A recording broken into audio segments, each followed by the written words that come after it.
প্রথমত আমরা প্রিলিমিনারি মেডিকেলে আমরা যে জিনিসগুলো দেখে থাকি, হেড টু টো মানে আমরা একটা ক্যান্ডিডেটের এক্সামিন করে থাকি।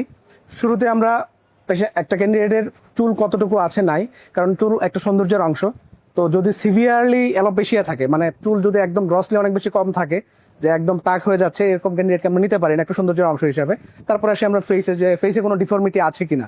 অনেক সময় দেখা যায় ফেস একদিকে ডিফর্ম থাকতে পারে, ইয়ার কোনো একদিকে ডিফর্ম থাকতে পারে।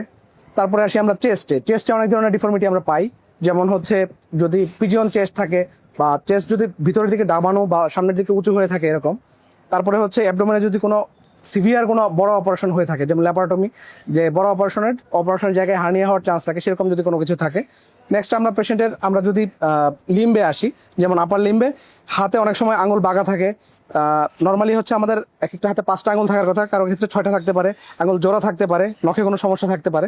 তারপরে যদি আমরা নিচের দিকে আসি, প্রিলিমিনারি মেডিকেলে আমরা নকনি পেতে পারি। নকনি আমরা মাইল্ড যদি থাকে সেক্ষেত্রে আমরা নিতে পারি, কিন্তু যদি সিভিয়ার থাকে, মানে আমরা একটা পেশেন্টকে যদি আমরা বসা এক্সামিন করি, তার 2টা হাঁটু লাগা অবস্থায় গোড়ালির দিকের অংশে যদি 5 সেন্টিমিটারের বেশি ফাঁকা থাকে, তাহলে সেটা গ্রস নকনি বলা হয়। গ্রস নকনি থাকলে আমরা সেক্ষেত্রে নিতে পারি না।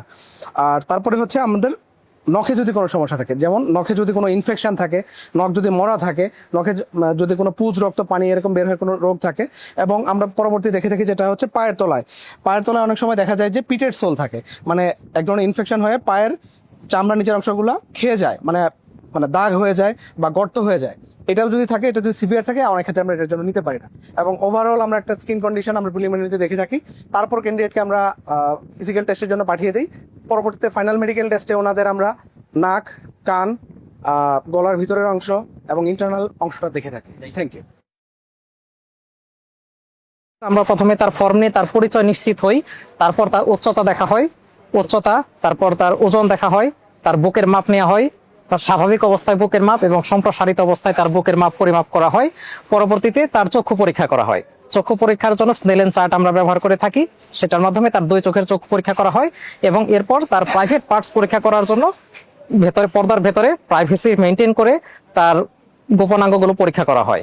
পরবর্তীতে এখানে তার বর্ণান্ধতা পরীক্ষা করা হয় এবং অন্যান্য কোনো শারীরিক সমস্যা আছে কিনা, তার কানে কোনো সমস্যা আছে কিনা, তার চোখে কোনো সমস্যা আছে কিনা, বিভিন্ন যন্ত্রের মাধ্যমে সেগুলো পরীক্ষা করে চূড়ান্তভাবে নিশ্চিত হওয়ার পর তাকে টিক সিল অথবা ক্রস সিল দিয়ে পরবর্তী ধাপের জন্য তাকে প্রেরণ করা হয়।